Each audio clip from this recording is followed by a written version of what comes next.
जय श्री राम। आप सभी का हमारे चैनल सुकून भरी बातों में स्वागत है। आप सभी का दिन शुभ और मंगलमय हो। आज 11 नवंबर है और मंगलवार का दिन है। आज आप सब मंगलवार व्रत कथा का श्रवण करेंगे। श्री हनुमान जी की असीम भक्ति, उनका अपार बल और उनकी निष्काम सेवा, ये सब हमें जीवन की हर कठिनाई से लड़ने की प्रेरणा देते हैं। इस पावन कथा को सुनने भर से साहस बढ़ता है, मन में स्थिरता आती है और संकटों का नाश होता है। आइए श्रद्धा और विश्वास के साथ मंगलवार व्रत की इस पवित्र कथा को सुनते हैं और अपने जीवन में हनुमंत लाला का मंगल आशीर्वाद प्राप्त करते हैं।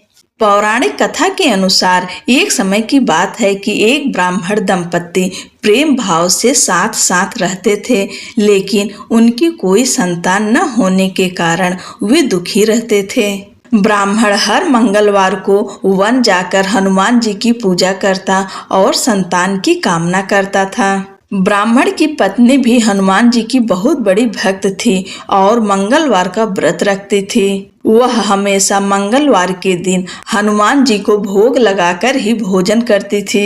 एक बार व्रत के दिन ब्राह्मणी भोजन नहीं बना पाई, जिससे हनुमान जी को भोग नहीं लगा सकी। तब उसने प्रण किया कि वह अगले मंगलवार को हनुमान जी को भोग लगाकर ही भोजन करेगी। वह 6 दिन तक भूखी प्यासी रखी और मंगलवार के दिन व्रत के दौरान बेहोश हो गई।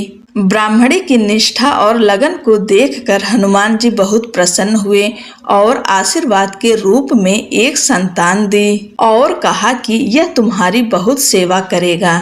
संतान पाकर ब्राह्मणी बहुत प्रसन्न हुई और उसने बालक का नाम मंगल रखा। कुछ समय बाद जब ब्राह्मण घर आया तो घर में बच्चे की आवाज सुनाई दी और अपनी पत्नी से पूछा कि आखिर यह बच्चा कौन है।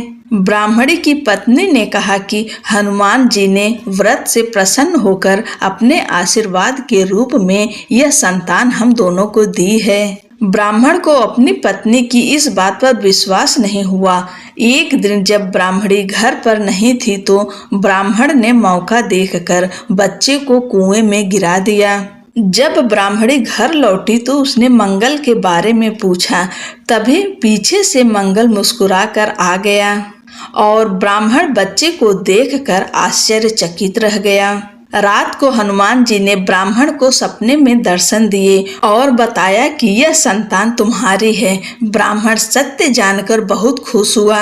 इसके बाद ब्राह्मण दंपत्ति प्रत्येक मंगलवार को व्रत रखने लगे।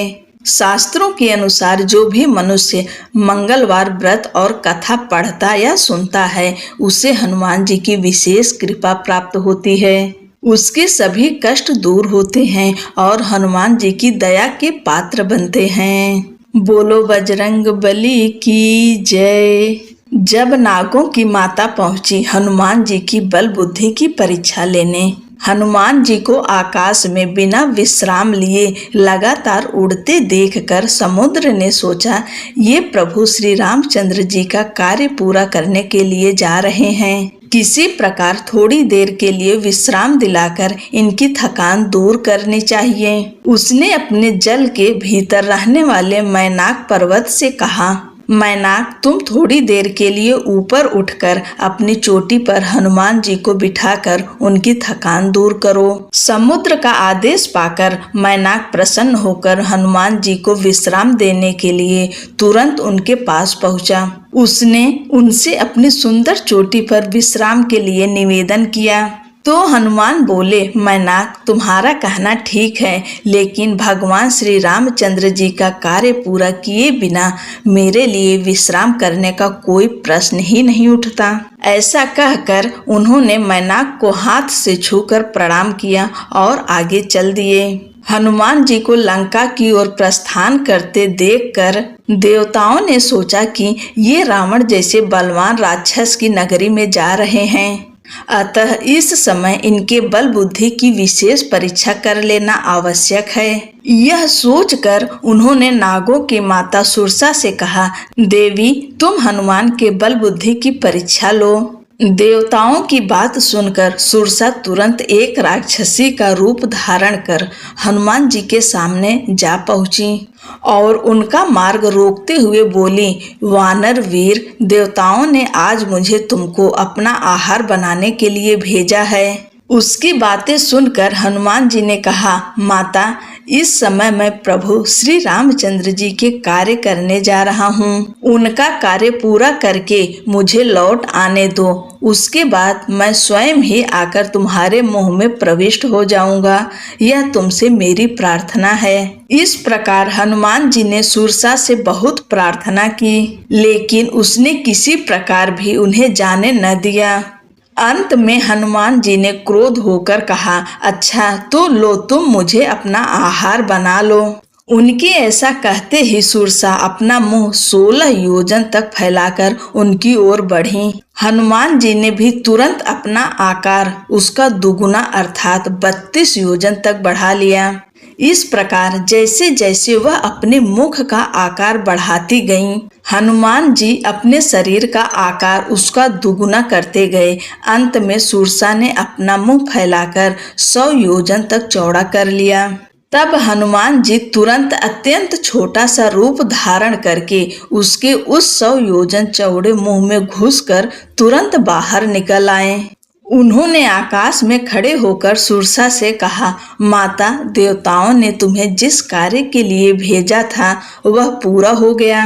अब मैं भगवान श्री रामचंद्र जी के कार्य के लिए अपनी यात्रा पुनः आगे बढ़ाता हूँ। सुरसा ने तब उनके सामने अपने असली रूप में प्रकट होकर कहा, महावीर हनुमान, देवताओं ने मुझे तुम्हारे बल बुद्धि की परीक्षा लेने के लिए यहाँ भेजा था।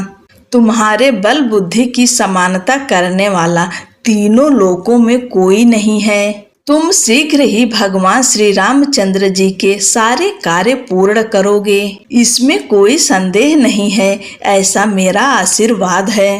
बोलो पवन पुत्र हनुमान की जय। हनुमान चालीसा। श्री गुरु चरण सरोज रज निज मनु मुकुर सुधारि, बरनउँ रघुबर बिमल जसु जो दायक फल चारि।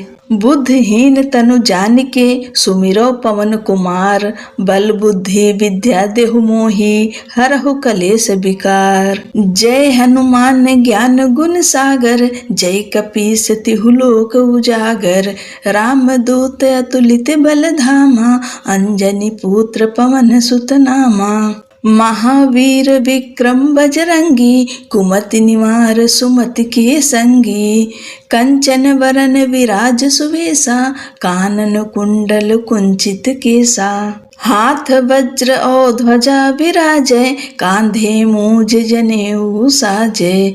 शंकर सुवन केसरी नंदन, तेज प्रताप महाजगवंदन। विद्यावान गुणी अति चातुर, राम काज करबे को आतुर। प्रभु चरित्र सुनबे को रसिया, राम लखन सीता मन बसिया।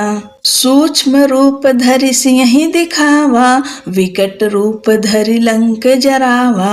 भीम रूप धरि असुर संहारे, रामचंद्र की काज सवारे।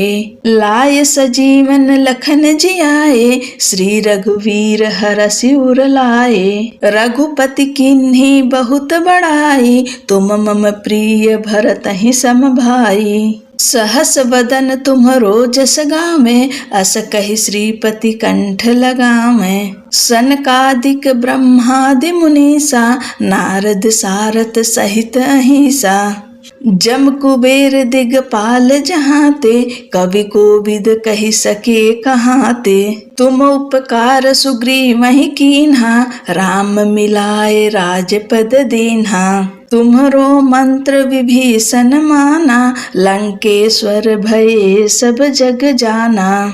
जुग सहस्त्र योजन पर भानु, लील्यो ताहि मधुर फल जानु। प्रभु मुद्रिका मेलि मुख माहि, जलधि लांघि गए अचरज नाहि। दुर्गम काज जगत की जेते, सुगम अनुग्रह तुम्हरे तेते। राम दुआरे तुम रखवारे, होत न आज्ञा बिनु पैसारे। सब सुख लहै तुम्हारी सरना, तुम रक्षक काहू को डरना। आपन तेज सम्हारो आपै, तीनों लोक हाँकते कापै। भूत पिचास निकट नहीं आवे, महावीर जब नाम सुनावे। नासै रोग हरै सब पीरा, जपत निरंतर हनुमत बीरा। संकट ते हनुमान छुड़ावे, मन क्रम वचन ध्यान जो लावे। सब पर राम तपस्वी राजा, तिनकी काज सकल तुम साजा। और मनोरथ जो कोई लावे, सोई अमित जीवन फल पावे। चारों युग प्रताप तुम्हारा, है प्रसिद्ध जगत उजियारा। साधु संत के तुम रखवारे, असुर निकंदन राम दुलारे। अष्ट सिद्धि नौ निधि के दाता, असवर दीन जानकी माता। राम रसायन तुम्हरे पासा, सदा रहो रघुपति के दासा। तुम्हरे भजन राम को भावै, जन्म जन्म के दुख बिसरावै। अंत काल रघुबरपुर जाई, जहाँ जन्म हरि भक्त कहाई। और देवता चित्त न धरई, हनुमत से सर्व सुख करई। संकट कटै मिटै सब पीरा, जो सुमिरै हनुमत बलबीरा। और देवता चित्त न धरई, हनुमत से सर्व सुख करई। संकट कटै मिटै सब पीरा, जो सुमिरै हनुमत बलबीरा। जय जय जय हनुमान गोसाई, कृपा करहु गुरुदेव की नाई। जो सत बार पाठ कर कोई, छूटई बंदी महासुख होई। जो यह पढ़ै हनुमान चालीसा, होए सिद्धि साखी गौरीसा। तुलसीदास सदा हरि चेरा, कीजय नाथ हृदय मह डेरा। पवन तनय संकट हरन, मंगल मूर्ति रूप। राम लखन सीता सहित, हृदय बसहु सुरभूप। बोलो पवन पुत्र हनुमान की जय।